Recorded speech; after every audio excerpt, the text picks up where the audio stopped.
Yesus, tetaplah bersamaku, tiada yang dapat menggantikanmu. Engkaulah jaminan hidupku. Katakan, Yesus, aku cinta padamu. Yesus, ini doa kami. tetaplah bersamaku. Amen. Tiada yang dapat menggantikanmu. Engkaulah jaminan hidupku.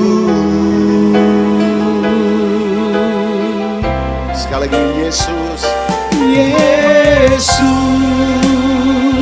aku cinta padamu. Yesus, tetaplah bersamaku. Tiada yang dapat menggantikanmu. Engkaulah jaminan hidupku. Yesus, oh Yesus, aku cinta padamu. Yesus, tetaplah bersamaku. Tiada yang dapat menggantikanmu. Amen. Engkaulah jaminan hidupku. Tiada yang dapat menggantikanmu. Engkaulah jaminan hidup. Sekali lagi, tiada yang dapat menggantikanmu.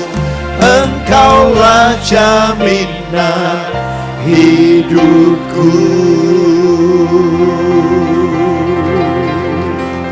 Amin, amin, amin. Ya Tuhan, dari hati yang paling dalam, bahwa Engkau tidak tergantikan oleh apapun dan siapapun, sebab Engkau memang pribadi yang luar biasa. Apapun kondisi kami, suka, duka, enak, berat, sakit atau sehat, lagi alami proses atau tidak, kami tetap mau berkata, Tuhan Yesus segala-galanya. Posisimu tetap yang terutama Tuhan. Dan kami pastikan kami menyembah, bukan penyembahan alat bisnis untuk kami dapatkan kekayaan, keuntungan. Karena itu sama dengan menyembah berhala.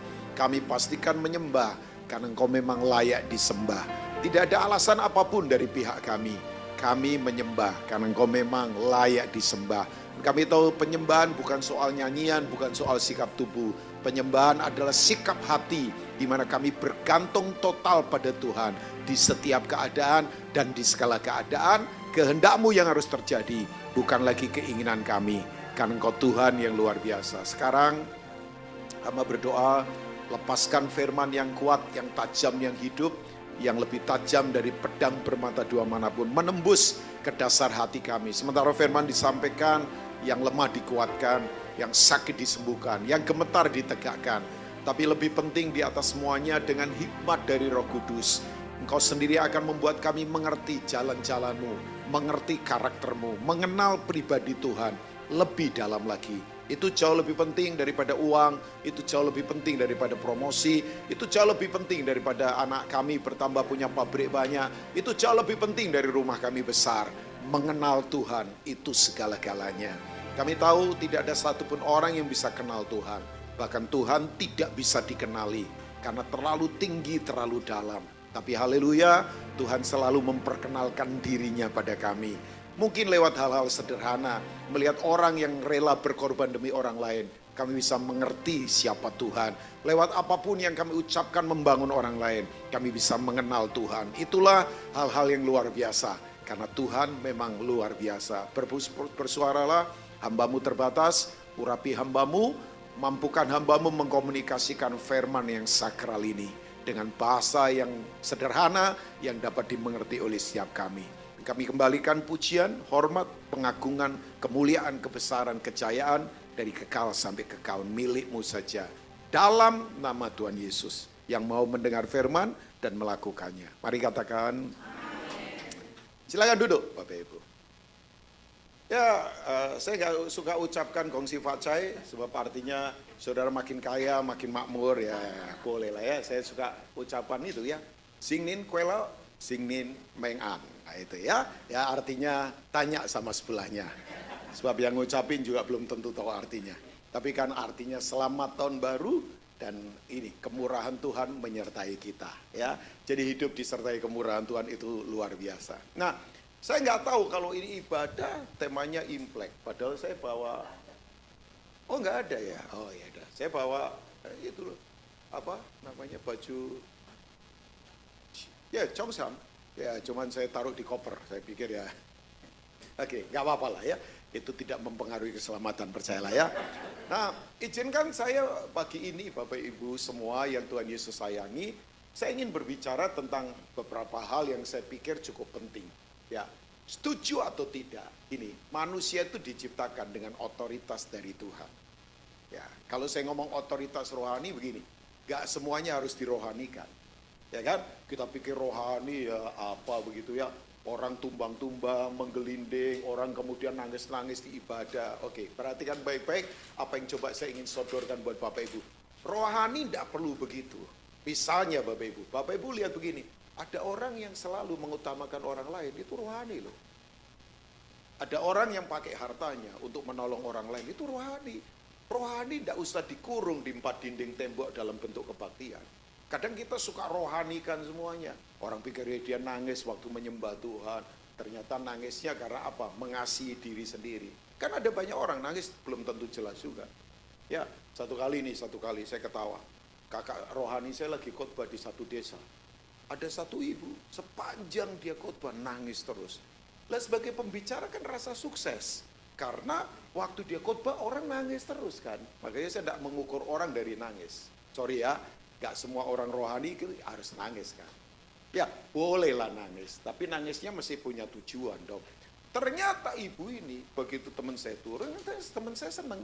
Teman saya datangin ibu luar biasa loh, sepanjang saya khotbah, ibu nangis terus. Jadi dia rasa dia berhasil sebagai pengkhotbah.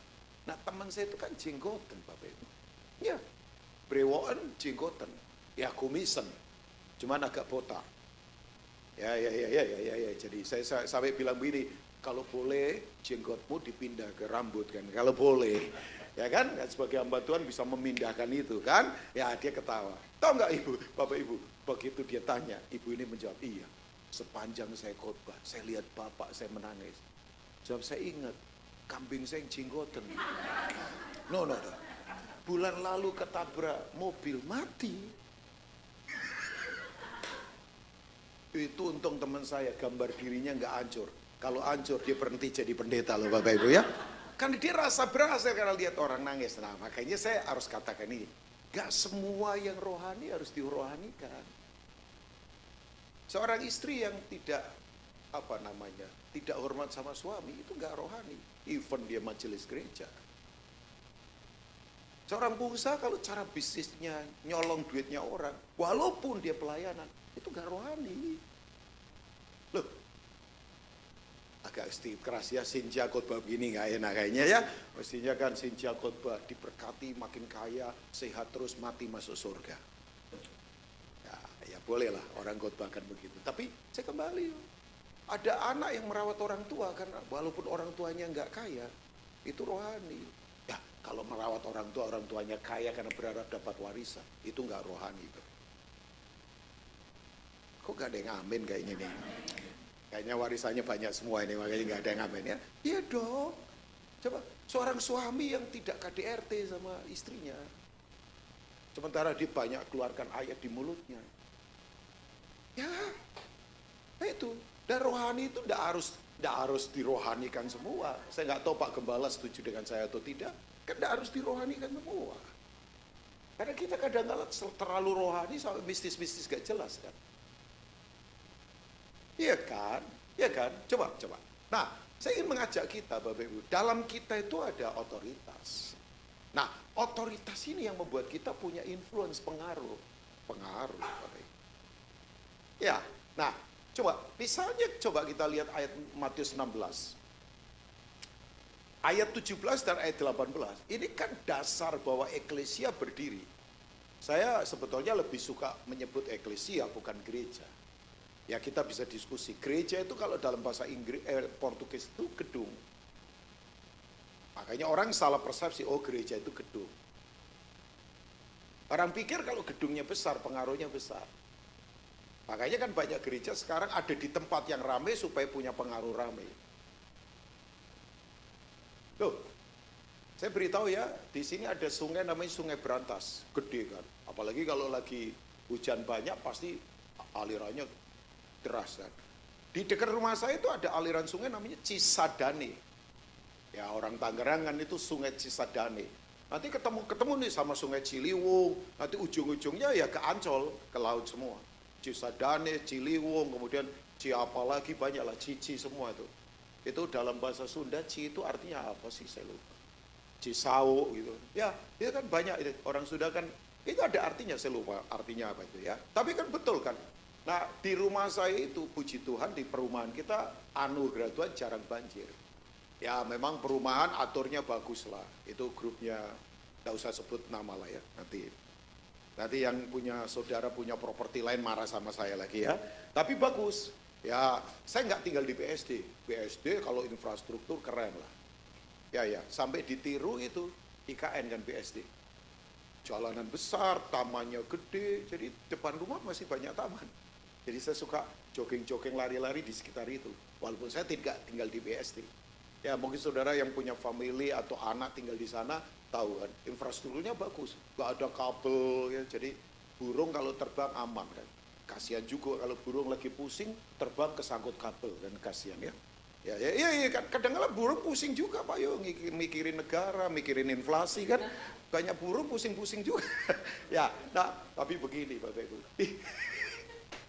Bapak Ibu tahu di Sungai Cisadane itu kalau lagi seperti sekarang kiriman dari Bogor ya ampun.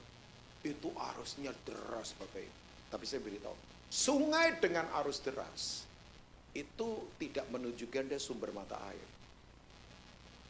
Ya kan? Sungai seharusnya deras, ramai gembrujik, wah ributnya luar berbuih-buih, tapi kan dia bukan sumber mata air. Saya beritahu, sumber mata air itu nggak kelihatan, tenang, tanpa promosi. Cenderung sumber mata air itu kecil dan tidak kelihatan. Saudara mau telusuri sumber mata air Berantas, saudara akan butuh waktu berhari-hari. Naik ke gunung mana, masuk ke lembah mana, bisa jadi, saya nggak tahu sumbernya Berantas ini dari, ya jelas dari gunung mana. Tapi kan dia ada sumber mata air kan. Makanya saya selalu bilang, kalau saudara punya tanah, punya sumber mata air, berbahagialah. Saudara jangan dijual, ini air bakal mahal ke depan. Ya, saya kemarin doakan orang punya tanah, punya sumber mata air. Saya bilang, Bapak jangan dijual. Kalau mau jual ke saya kredit 20 tahun. Nggak, saya bercanda, saya tahu dia kok. Kalau nggak kenal saya takut nanti saya ditengking jadi kodok kan. Ya, Pak Yu, kalau orang di sini ada yang punya sumber mata air, air bakal luar biasa di ke depan. Nah, saya nggak tahu saya nubuatan atau tidak, tapi kan ada 5 harta Tuhan. Hikmat, tanah dikelola, emas, kemudian agriculture, dan sumber mata air. 5 ini hartanya Tuhan. Tolong dirawat. Ya. Ya 5 ini. Saya kalau ke anak-anak muda, saya khotbahkan soal ini. Tapi kalau lihat Bapak Ibu kan gak usah kan depositonya banyak semua. Jadi, gak lah. Ya saya cuma bercanda. Tapi betul kan. Ini 5 ini. Anak-anaknya Pak Yu, cucunya diajarin kingdom economy. Nanti kita ngobrol lah. Kapan-kapan traktir saya makan sama keluarga ya. Ya paling 2 sesi selesai lah. Ya, Cik Linda mau traktir saya habis ini. Cuma saya sok sibuk hari ini. Saya itu nggak sibuk, sebenarnya sok sibuk saja. Supaya nggak dipikir nganggur kan nggak enak juga ya. Jadi ngatur waktu kadang aduh. Makanya saya nggak kontak-kontak. Pak Susilo saya nggak kontak. Apalagi Koan saya nggak kontak. Brili saya nggak kontak. Budi Utomo. Kalau saya kontak waktu sebentar di Surabaya. Nanti dipikir sombong. Padahal memang kurang waktu kan. Waktu tetap sih ya. Saya sok sibuk ya. Habis ini mesti ketemu orang lagi, nanti pelayanan, pagi buta, besok mesti terbang ke Bali. Kita ada seminar, ketemu Kak Jo, ketemu Wigan, seminar orang-orang GPDI, nginep sampai Bali, terbang lagi ke Jakarta, baru minggu depan saya ke Makassar pelayanan misi, terus kemudian ke Surabaya lagi untuk ketemu MDC. Ya. Alicia berharap traktir saya nanti. Dah lah, atau saya traktir Alicia bisa juga ya. Tapi artinya kembali lagi kepada apa yang ingin coba firman Tuhan katakan. Nah ini dia. Kata Yesus kepadanya, berbahagialah engkau Simon bin Yunus, sebab bukan manusia yang menyatakan itu kepadamu, melainkan Bapakku yang di mana? Surga. Tahu Bapak Ibu? Ayat yang ke-18 boleh? Si Linda atau siapa ini? Oh yang belakang ya. Dan aku pun berkata kepadamu, engkau adalah Petrus. Petrus itu batu-batu kecil, Petros. Dan di atas batu karang ini, bukan di atas Petrus loh. Di atas tadi Petrus berkata, engkau Mesias. Ya, aku akan mendirikan eklesiaku. Saudara tahu nggak? Orang zaman itu kalau dengar eklesia, itu seperti kayak orang Surabaya dengar lontong balap. Nggak perlu dijelasin. Lontong balap makanan Surabaya atau mana? Ya kan? Ya kalau balap kuda itu Madura itu. Ada kan balap kuda atau apa? Ya, tapi kan itu. Saudara, lontong balap apa lagi Pak ya? Kalau Surabaya? Surabaya apa lagi? Rujak cingur misalnya. Soto Madura misalnya. Aneh juga ya. Terkenalnya di Surabaya, tapi soto itu namanya soto Madura. Ya, nah saudara kalau dengar waktu itu orang dengar eklesia, itu tidak perlu dijelaskan. Eklesia ini adalah badan pemerintahan. Makanya saya beritahu, gereja itu bukan badan rohani. Gereja itu adalah badan legislatif pemerintahan. Makanya saya paling sedih kalau orang menganggap gereja itu adalah pusat pengumpulan dana hibah dan sumbangan. Sorry ya, saya nggak mau jadi pendeta begitu. Maafkan, mental saya bukan mental pengemis. Kita ini bukan badan pengumpul hibah dana sumbangan. Jemaat ini adalah eklesia, badan pemerintahannya Allah. Dan alam maut, the gate of hell, Hades, tidak akan menguasainya. Makanya aneh kalau ada gereja yang tumbang karena moralitas, karena duit. Ya gereja yang mana? Ini eklesia Bapak Ibu. Bapak Ibu tahu nggak? Waktu Yesus mengajar ini kan ada di Kaisaria Filipi. Ya, baca ayat awalnya kan. Kaisaria Filipi itu pusatnya setan. Namanya penyembahan Banias. Sebenarnya itu penyembahan Panias. Orang Arab kan nggak bisa ngomong P, ngomongnya B. Ya. Jadi kalau dia ngomong orang itu, orang misalnya namanya siapa sih? Petra. Ya, nama orang siapa? Dari P misalnya Puji misalnya ya. Puji Astuti. Dia akan sebut Puji Astuti. Ya, Panias itu dia sebut Banias. Lah di Banias ini adalah penyembahnya para kaisar Romawi dan Yunani. Saya beberapa kali ada di sini. Bapak Ibu tahu ada fenomena aneh memang. Kan ini dari aliran Gunung Hermon. Ya kan? Bapak Ibu pernah ke Gunung Hermon? Belum? Oh belum ya? Ya kalau ada waktu kesempatan ke sana lah. Di mana itu Pak? Ya di Israel. Bukan di Tretes. Ya, Hermon ya Mazmur 133 kan? Ya, Pak Yu belum pernah ke Hermon. Oh ya sama saya loh. Cilinda, ayo sama-sama. Ya. Oh Cilinda sudah ya ampun. Pak Gembala belum? Ibu Gembala yang sudah. Ya, Pak Gembala perlu kayaknya nyemplung ke Sungai Yordan 7 kali. Seperti Naaman ya. Supaya kulitnya lebih putih lagi. Apa?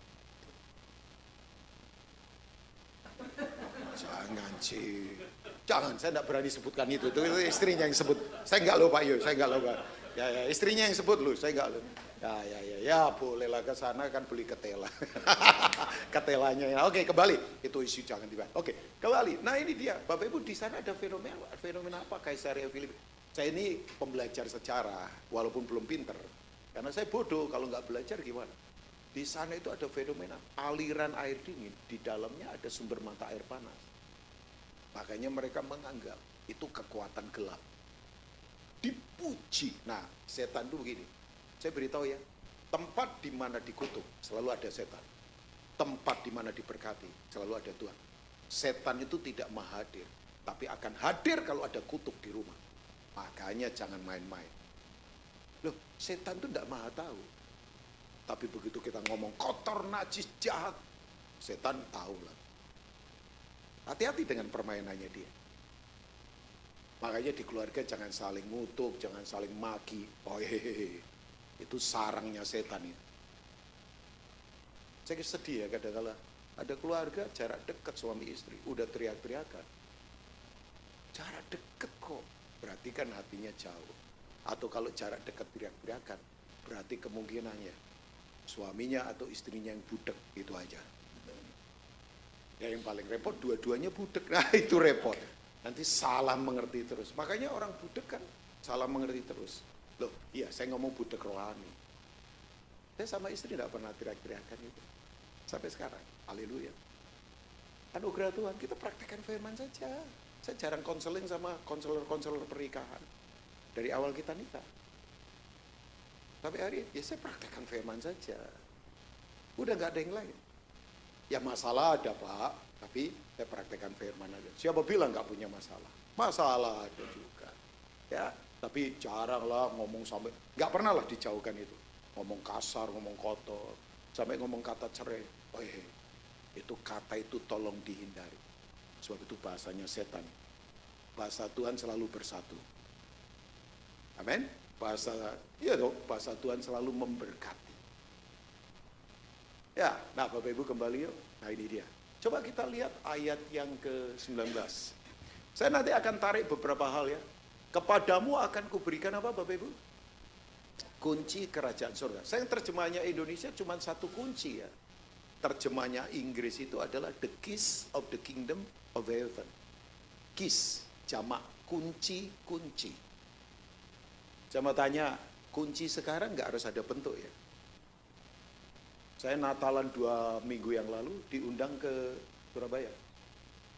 Yang depan gedung kita makan itu, Halo Surabaya, depannya itu. Natal. Kemarin acara Imlek, saya diundang juga. Ya, kemarin dari lusa, saya ketemu Peter sama Pak Probo, Peter yang main. Ya. Nah, saya masih ingat waktu itu saya pulang dibawain itu. Salah satu kadonya saya dibawain itu kunci fingerprint. Jadi buat kamar, jadi kamar pakai itu aja, nggak perlu itu. Ya, tapi kan karena saya kunci semua manual ya, masa cuma satu ya udah, jadi ya belum pakai lah, ya masih itu. Tapi kan kunci memang sekarang nggak harus bentuk fisik. Sekarang ada beberapa orang rumahnya sudah kuncinya pakai itu aja, mata. Ada sudah, sensor mata aja, buka gitu. Kalau bukan dia atau keluarganya nggak bisa buka. Kira-kira sekian tahun yang lalu, saya pernah diundang oleh Pak Edi Syaret Maja yang punya SCTV. Ada persekutuan, private mereka punya persekutuan, Ibu Sofi. Itu di daerah Menteng. Saya masih ingat loh. Waktu saya datang kurang setengah jam, Pak Edi ngajak saya bicara. Pak Rubin ini kecanggihan begini-begini, saya dengarkan beliau orang pintar, orang TV, bayangkan pemilik SCTV kan. Kemudian dibilang sama saya, Pak Rubin coba ke sini. Begitu saya ikut, dia cuma tepuk tangan, lampu mati. Dia tepuk tangan 2 kali, lampu menyala. Untung saya nggak bawa teman yang profetis banget. Kalau dia ikut, langsung ditengking, dipikir setan itu ya Bapak Ibu ya. Pergi setan, ngana setan, pergi gitu kan, karena orang Manado kan, ngana pergi, setan kamu. Ya dipikirkan itu ada kuasa kegelap, kan itu teknologi, begitu ditepuk, jadi orang nggak usah pencet saklar, tepuk tangan saja, lampu mati, tepuk tangan 2 kali, lampu hidup, tapi saya tepuk tangan, nggak mati, karena ternyata gelombangnya antara saya dengan dia beda kan. Ya beda, jadi itu memang ya teknologi minta ampun Pak Ibu, teknologi itu minta ampun kecanggihannya. Nah tapi betul kan Bapak Ibu, kunci itu adalah apa? Akses. Katakan akses. Saudara kalau punya kunci nggak usah takut. Orang berkata Pak bisnis tertutup, nggak apa-apa, yang pegang kuncinya Tuhan. Makanya kalau Tuhan membuka tidak ada yang bisa menutup. Tapi kalau Tuhan tutup, sudah tutup, siapa yang bisa buka? Nangis kita. Oke saya tanya, nggak tahu benar atau tidak. Di rumah saudara lebih banyak mana piring, sendok, garpu dengan gelas dibandingkan kunci? Loh, lebih banyak mana piring dan gelas dibandingkan kunci? piring sendok. Berarti ketahuan suka makan semua kan? Kenapa piring sendok banyak? Karena begini, kunci nggak perlu banyak.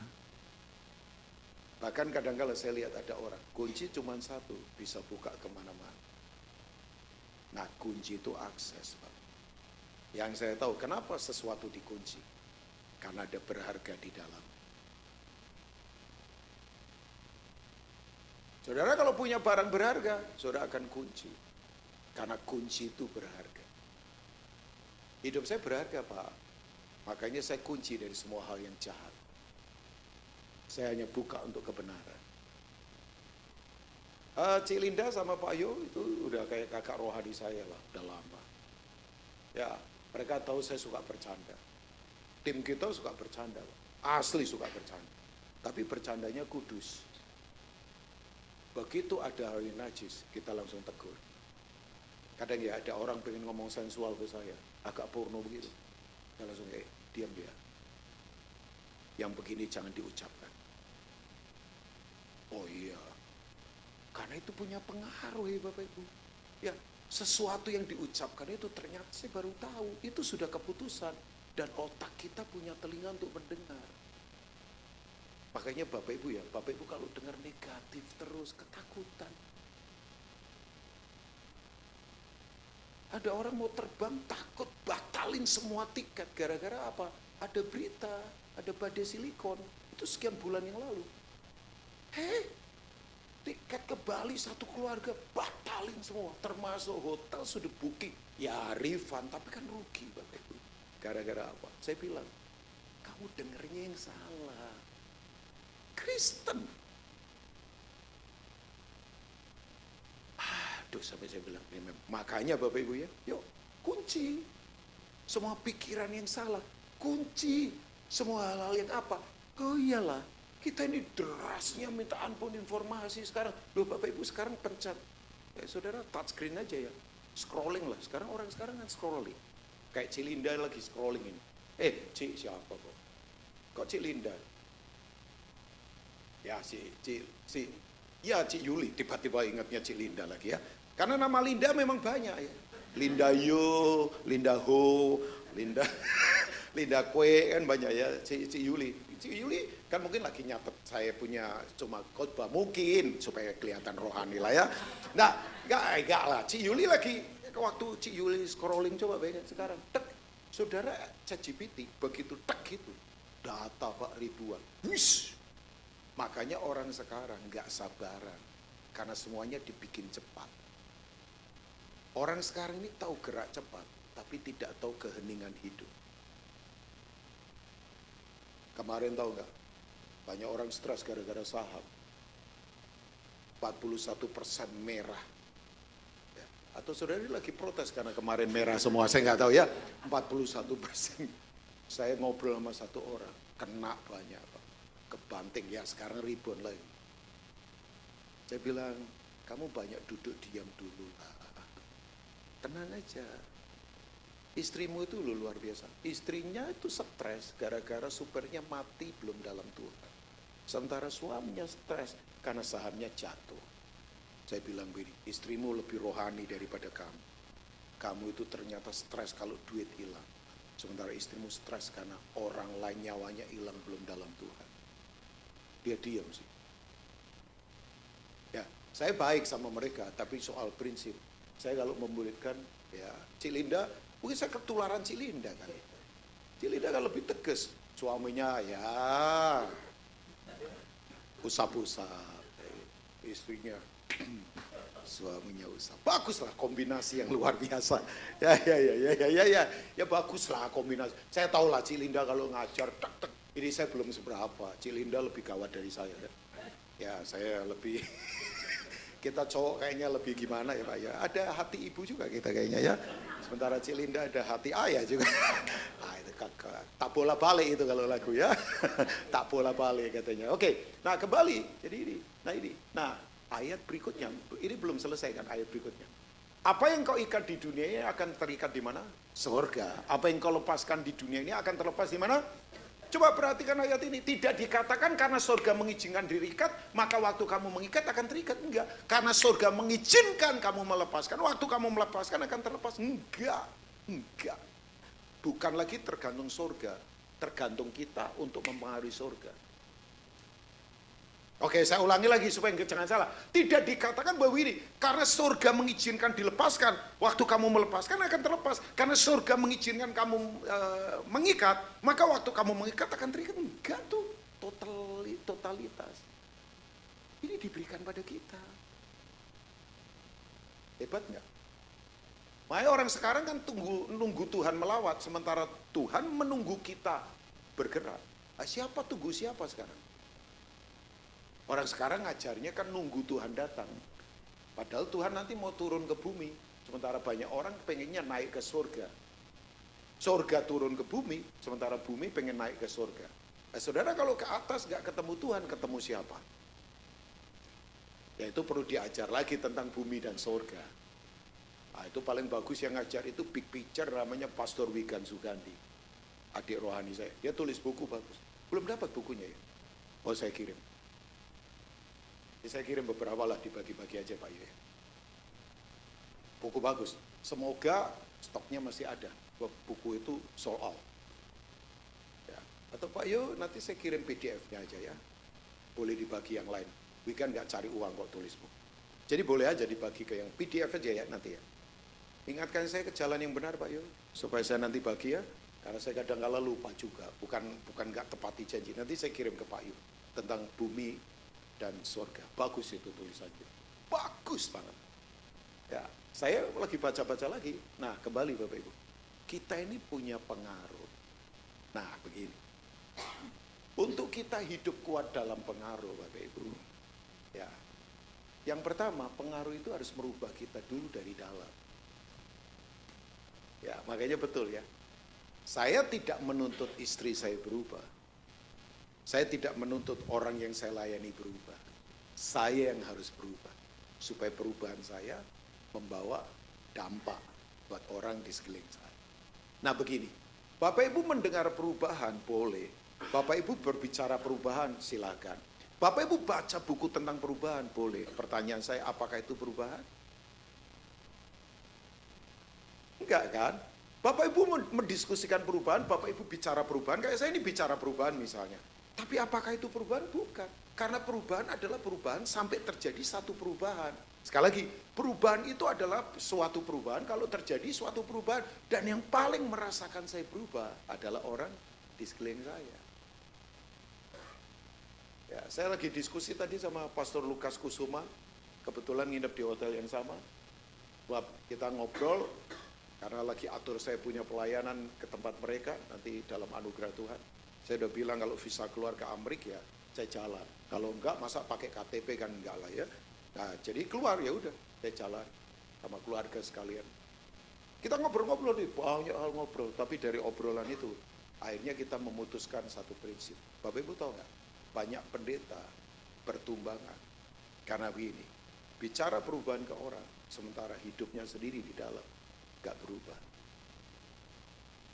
Kita ngobrol, itu menjadi was-was kita, menjadi recheck kita. Berarti ngobrol, nggak ngomongin orang, nggak. Tapi dalam perjalanan, kan berapa banyak. Ya Bapak Ibu, Surabaya ini kan punya, dulu sebetulnya ada revival besar, yang bahkan Korea saja kalah dari Surabaya. Tahun-tahun sekian puluh tahun yang lalu. Oh iya, sampai orang berkata, Surabaya itu kayak Yerusalemnya Indonesia. Pendeta-pendeta hebat muncul dari kota ini. Oh harus diakui. Dan yang aneh memang selalu gerakannya begitu. Kalau nggak Surabaya, Semarang. Semarang, Surabaya, baru Bali ke Jakarta. Atau Surabaya, Semarang ke Jakarta. Selalu begitu. Saya lihat ya, saya lihat pergerakannya Bapak Ibu. Saya lihat, kan saya lama di Semarang. Semarang juga begitu, revival luar biasa. Wah dahsyat. Sampai muncul banyak pendeta-pendeta. Tapi ternyata, maafkan saya ya, yang finishing well itu bisa dihitung dengan jari. Yang ujungnya itu sampai menyelesaikan pertandingan. Ternyata Pak Yo ya, nama besar, fasilitas besar, gelar besar, gak menjaga. Nah, ini to be honest ya, Celisia, saya nggak menghakimi siapa, tapi kan harus diakui ini mawas saya. Saya baca satu buku, takut sekali. Buku itu berkata begini, hampir 100 pendeta top di dunia yang bisa selesaikan pertandingan iman dengan benar. Ya ampun, 10%.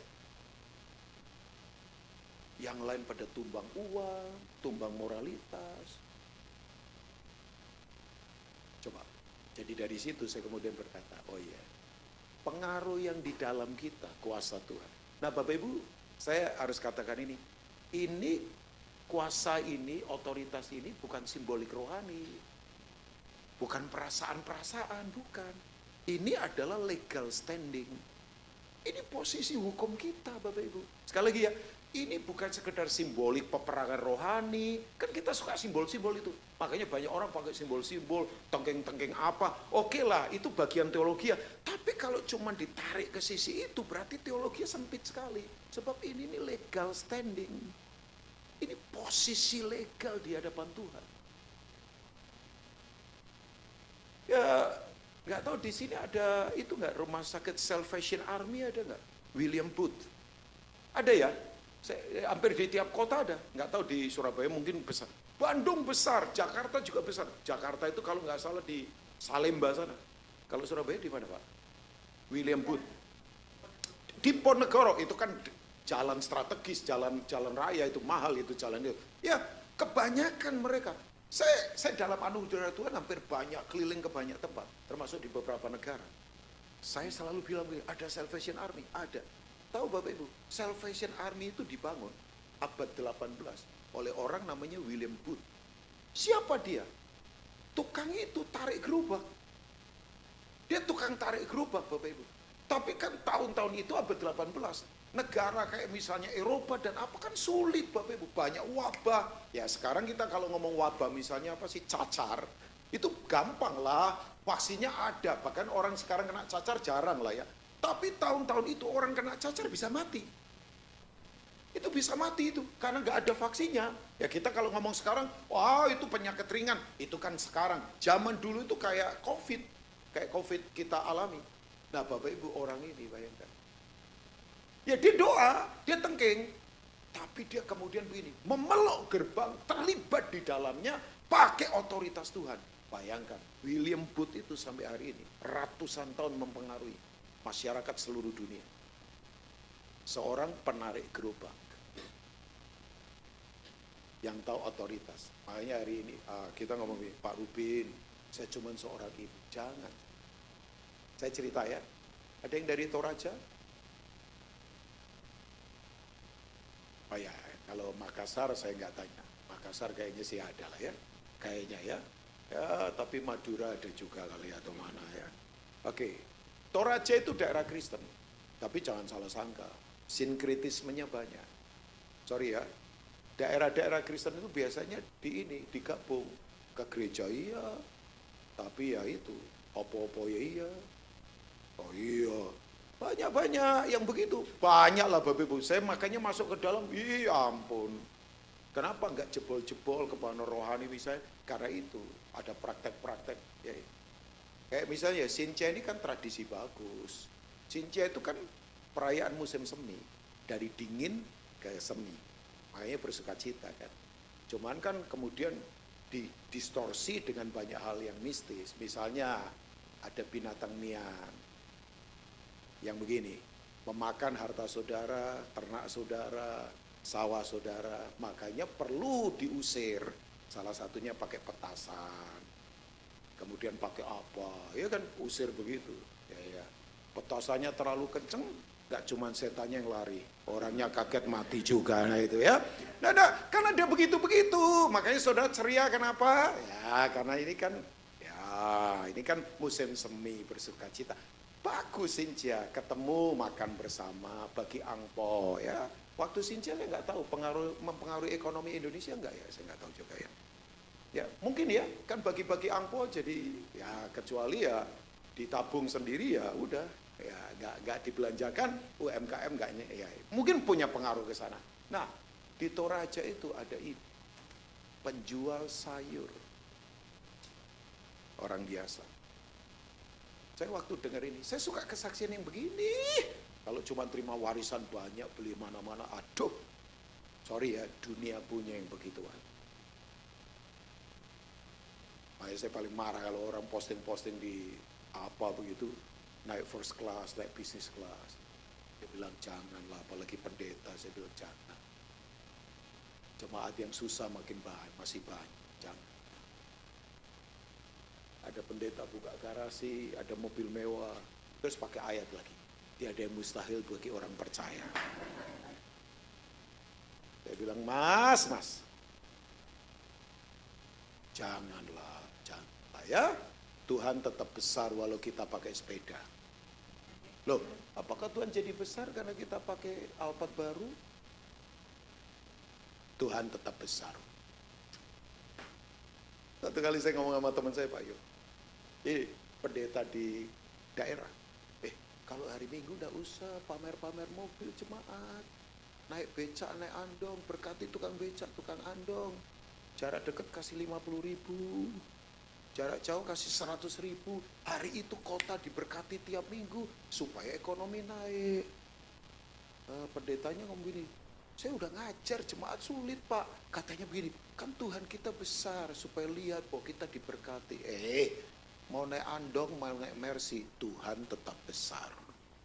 Ya, tapi ya sulit dilakukan, nggak bisa. Ya. Oke, kembali. Ibu Boko ini dengar pengajaran teman saya tentang penumpangan tangan, kebangkitan orang mati, kuasa Tuhan. Dia catat. Padahal ini pengajaran untuk para pemimpin di gereja. Dia menyendiri di ujung karena tahu diri tidak mendaftar, nggak dapat makan siang. Tapi teman saya kasih dia makan. Pulang satu kali dari pengajaran tentang bahwa ini, tangan kita punya otoritas. Bapak Ibu, dia itu pulang naik oto itu mobil angkutan desa itu yang buat sayur, buat apa ya. Nah waktu dia duduk, sebelahnya ini ada ibu-ibu, batuk terus. Itu belum zaman Covid, batuk, ngik. Satu kali tiba-tiba batuk keluar darah. Ya keluar darah. Lah otonya itu kan di sana kan itu suka pakai lagu jedar jam di Indonesia Timur kan begitu. Lagunya kan Panca Pondala, kemudian Diana Hetty Koes Endang atau yang lain. Nah, ya kan.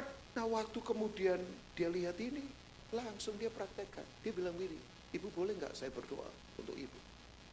Ya orang sakit kan mau didoakan.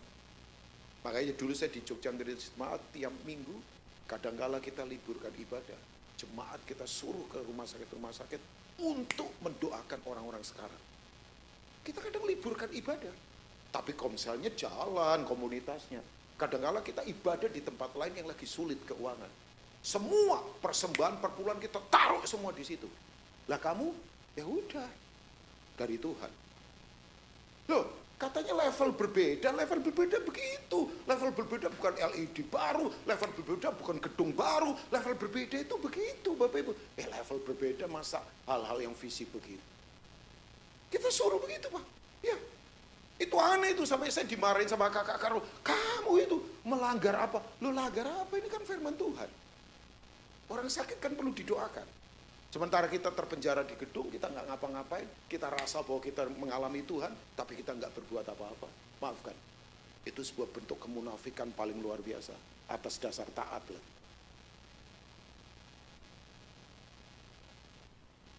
Udah mulai agak panas sedikit ini ya, jadi ya kasih gas-gas sedikit ya. Pak Yo tahu nggak Pak Yo? Begitu dia doakan, doanya sederhana. Dalam nama Yesus, yang aku tahu firman Tuhan berkata, orang benar tumpang tangan ke orang sakit sembuh. Orang benar tumpang tangan, orang sakit apa? Sembuh. Orang benar tumpang tangan, orang sakit apa?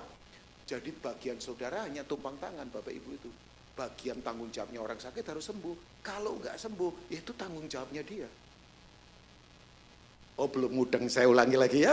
Bagian kita tumpang tangan, bagian orang sakit sembuh. Kan tanggung jawabnya orang sakit harus sembuh. Kalau dia nggak sembuh, tanggung jawabnya dia. Bagian kita apa?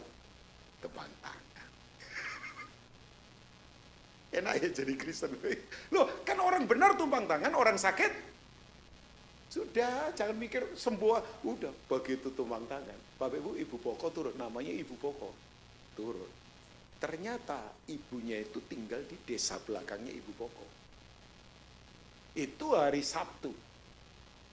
Hari Minggunya dia pergi ke gereja. Orang Toraja kalau pergi ke gereja, rapi, kebaya, sanggul, selendang, tas keluarin. Wih, itu udah. Kadang-kala yang pria jas, sepatu mengkilap. Ya kan ibadah begitu tuh di sana. Bapak Ibu, begitu dia turun dari rumah panggung, Ibu Boko kaget. Di bawah itu ibu yang didoakan itu sudah sembuh, mau ikut ke gereja. Tapi agak kaget lagi, dia bawa 25 orang batuk semua. Pak, ibu itu wabah di sana ternyata. Itu penyakit apa sih namanya? TBC. Itu zaman belum COVID. Tahu nggak? Ibu ini ngomong ini, Ibu, saya sudah sembuh. Tapi ini tetangga-tetangga saya, beberapa saudara saya batuk semua.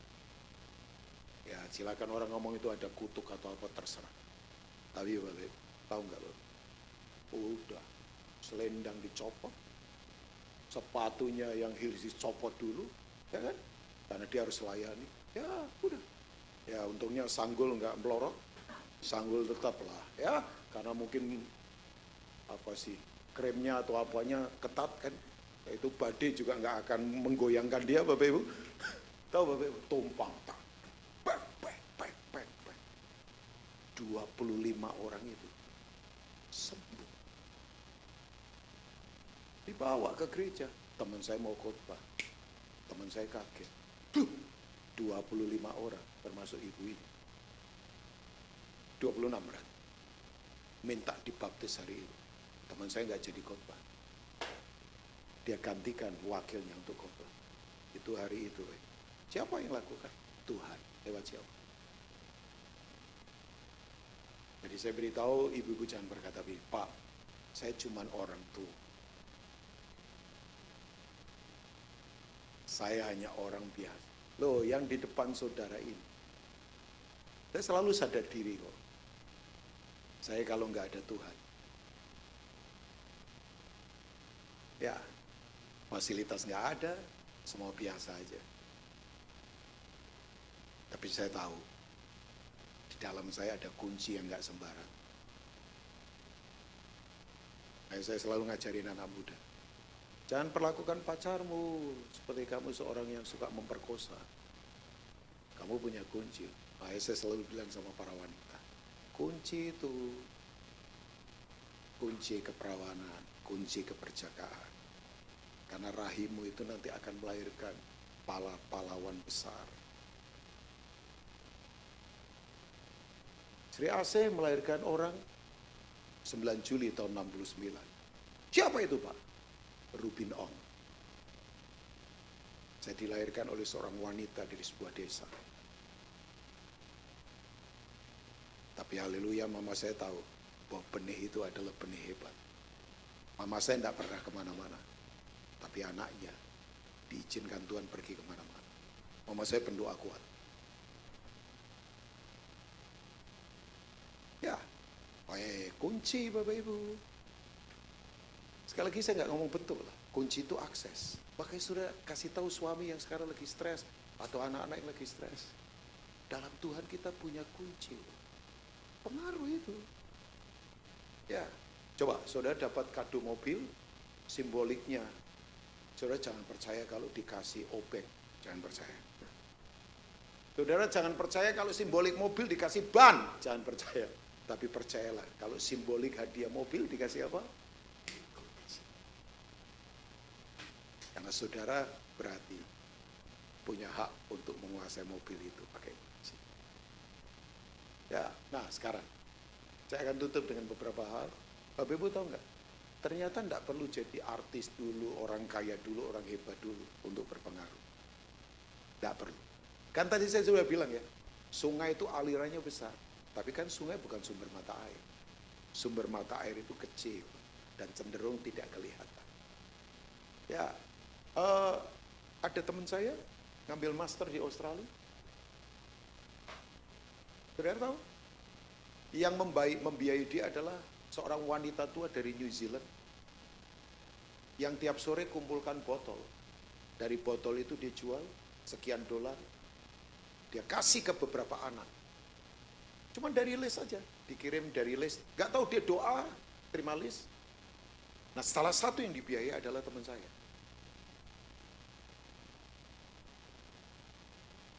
Dibiayai. Sampai beliau meninggal, teman saya tidak pernah ketemu beliau karena beda jauh.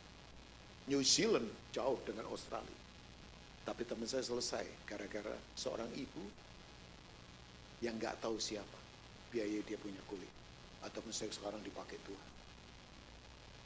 Hidupnya luar biasa. Makanya dia selalu bilang sama saya nggak mungkin menolak orang susah. Karena saya orang susah yang ditolong oleh orang lain. Yang menolong saya tidak pernah ketemu, bayangkan. Makanya dia berkata, benar ya, Alkitab berkata, kalau kamu memberi tangan kanan, tangan kiri tidak perlu tahu. Itu benar. Nah, kembali ya Bapak Ibu, tidak perlu besar dulu untuk punya pengaruh. Saya kasih contoh ya, oke, 2 Raja-Raja pasal 5 sebentar ya.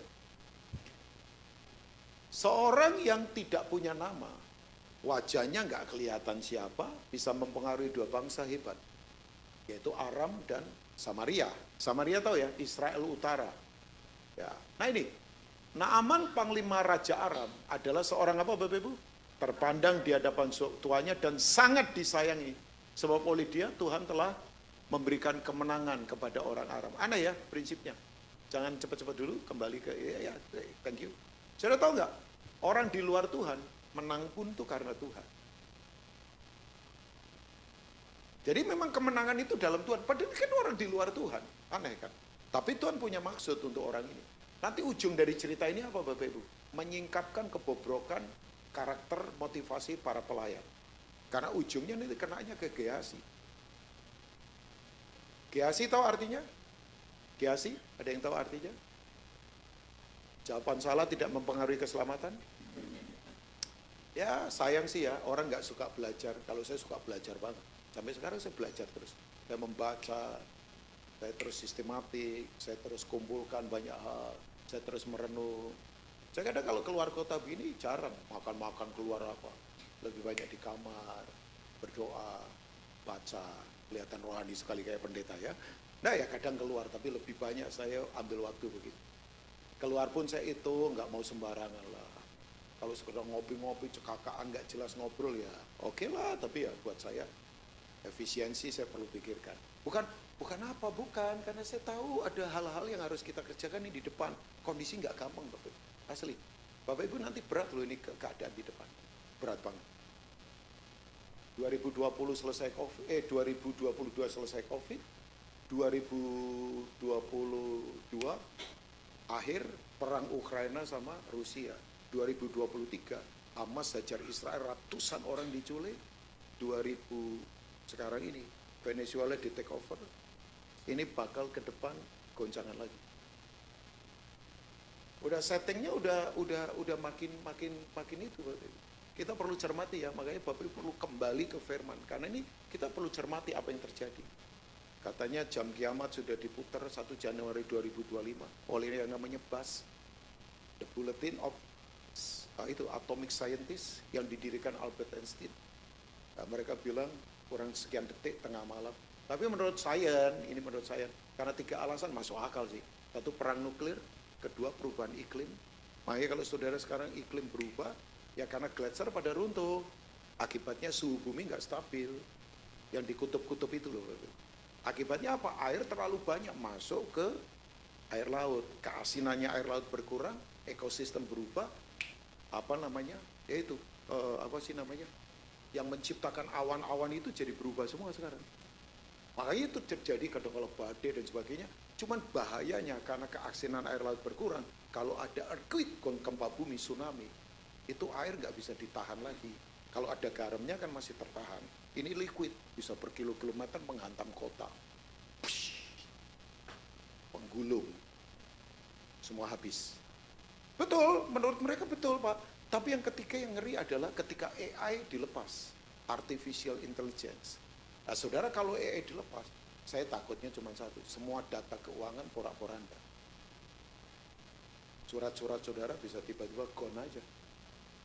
Apalagi sekarang elektrik semua. Ini Pak Rubin terlalu banyak lihat film Avengers atau apa. Enggak, kan terjadi sekarang ini. Ya, saya bisa cerita banyak sih dengan kemampuan saya yang terbatas. Kita bisa diskusi Pak Yuk, ini ke depan enggak kan? Tapi kan enggak usah khawatir. Ya, kan kita punya Tuhan yang tetap pegang kendali kan. Manusia mau bikin apa? Makanya dekat dengan Tuhan, jangan dekat dengan setan. Udahlah dekat dengan Tuhan saja. Ya, oke, kembali. Nah ini dia. Ayat berikutnya. Saya tutup dengan ayat ini. Tetapi orang itu seorang pahlawan tentara, sakit apa Bapak Ibu? Orang sakit kusta itu dulu aib. Kayak kena kutub begitu. Zaman dulu ya, zaman dulu dikatakan begitu. Ayat yang kedua. Yuk lihat. Orang Aram pernah keluar bergerombolan dan membawa tertawan seorang anak apa? Perempuan dari negeri Israel. Siapa dia? Dia menjadi pelayan pada istri Naaman. Oke, saya baca cuma 2 ayat, saya tutup dengan ayat ini. Setelah ini kita berdoa. Bapak Ibu tahu nggak? Ini pelayan, doulos, nggak punya identitas. Kok bisa mempengaruhi istri jenderal? Nanti dia ngomong gini, Ibu, boleh nggak Tuan Naaman itu pergi ke Samaria? Di sana itu ada nabi namanya Elisa. Dia penyembuh. Siapa tahu, ini dengan bahasa saya ya, Elisa dipakai Tuhan untuk menyembuhkan Bapak. Bapak Ibu tahu nggak? Tanpa pertimbangan apapun, langsung mendengar dengan taat suara anak ini, yang bukan artis, bukan orang kaya, bukan pejabat, nggak bergelar. Jenderal bintang 4 Pak, dikawal tentara, pergi ke raja. Hubungan diplomatik akhirnya terbuka, yang tadinya renggang, terus yang luar biasa. Saya suka Elisa loh, dia tidak temui jenderal. Oh kalau sekarang, saya pernah ada dikasih kartu nama pendeta. Pendeta ini, tahu nggak di bawahnya ada kurung, pembaptis jenderal bintang 3. Bayangkan. Kasih tanda kurung. Terus yang saya ketawa lagi, ada nomor rekening BCA dan BRI. Coba bayangkan. Oh my God. Itu zaman kita punya kartu nama dulu Pak Yuk. Kan sekarang sudah tidak ada lagi. Atau ada masih pakai kartu nama? Masih juga itu. Biasanya agen properti masih begitu ya. Sama jualan mobil biasanya ya. Tahu Bapak Ibu. Elisa tidak mau temui. Elisa ngomong gini. Suruh itu orang ke Sungai Yordan. Tenggelamkan 7 kali. Tahu nggak Bapak Ibu? Elisa sombong? Enggak. Elisa sedang mengajar. Kamu sembuh bukan karena duit.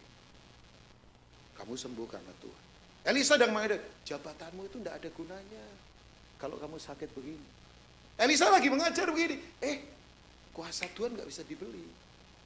Makanya nanti kalau Naaman sembuh, dia tidak mau terima apapun. Sudah tahu?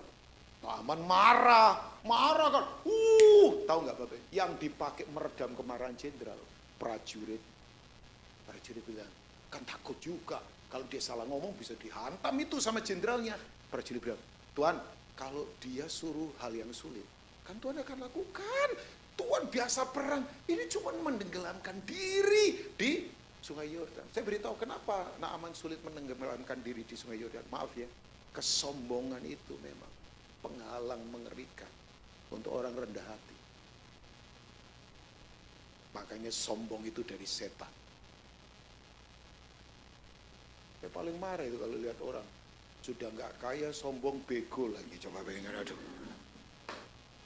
Ya. Loh, kalau orang kaya sombong masuk akal, Pak, walaupun nggak boleh.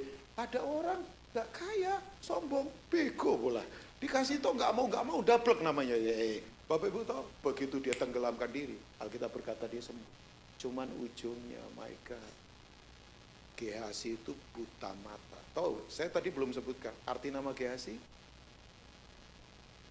Gehazi, saya tadi udah kasih triggernya seperti Gehazi itu adalah ini, melihat di lembah,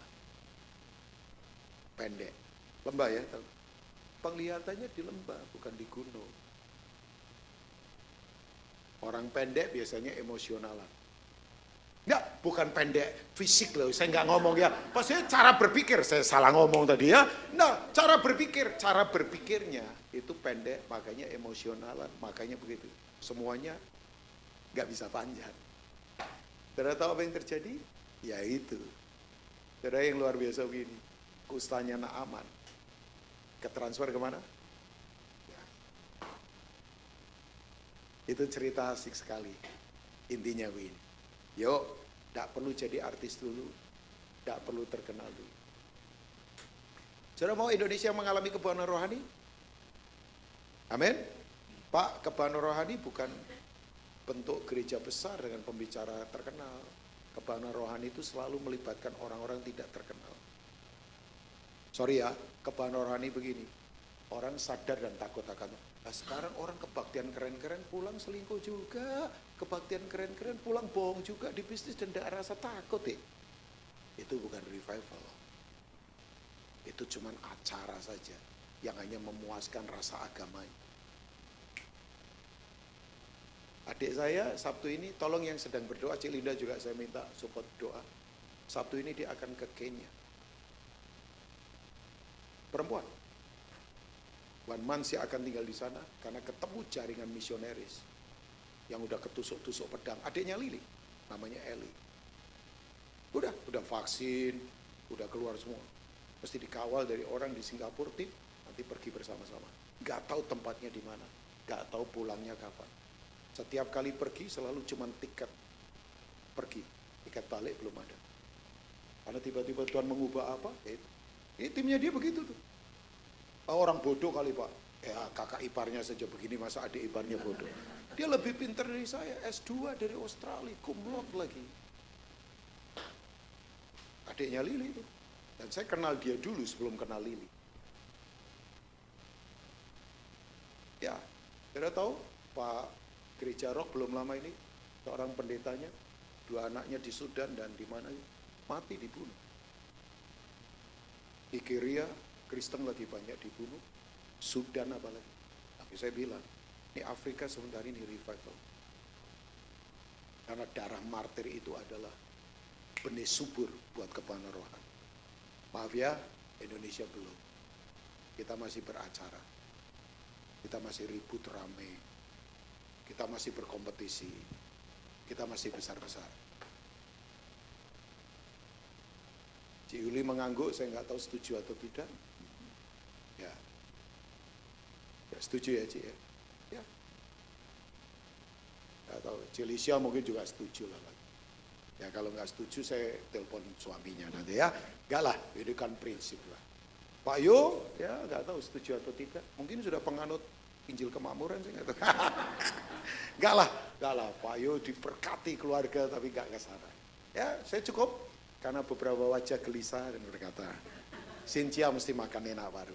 Selamat makan, jaga diri, tetap kuasai nafsu.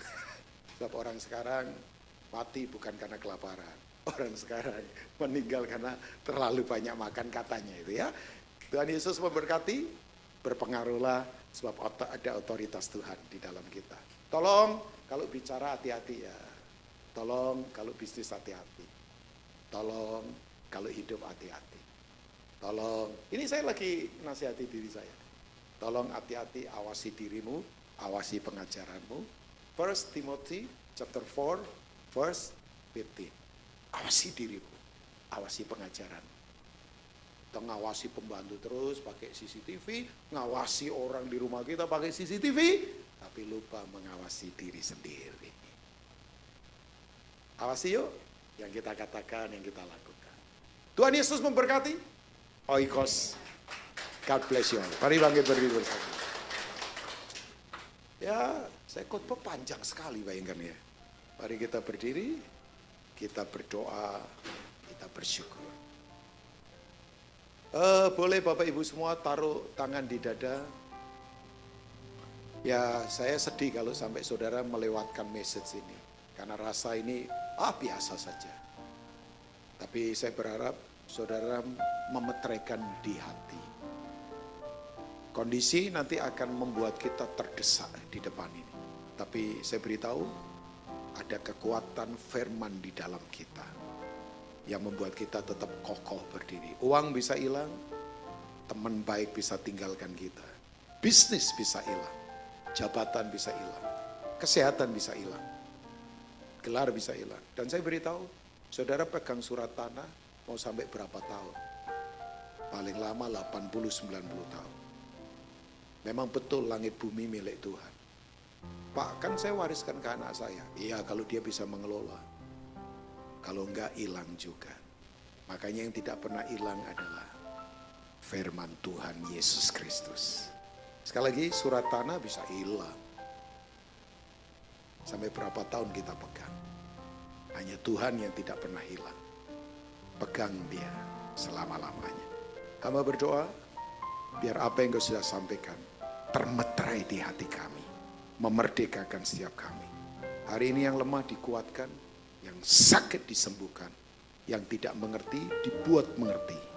Oleh karena kebenaran itu memerdekakan kami. Berkati Pak Yo, Cik Linda, Oikos ini akan muncul menjadi sebuah komunitas yang berdampak. Memang sudah berdampak dan akan terus berdampak, bergulung-gulung. Daya efeknya sangat tidak terbatas. Mungkin cenderung liar tapi kudus. Begitu bergulung-gulung, begitu luar biasa. Terima kasih, berkati setiap kami dalam nama Tuhan Yesus. Haleluya, mari katakan. Silakan duduk, saya serahkan pada Ibu Gembala.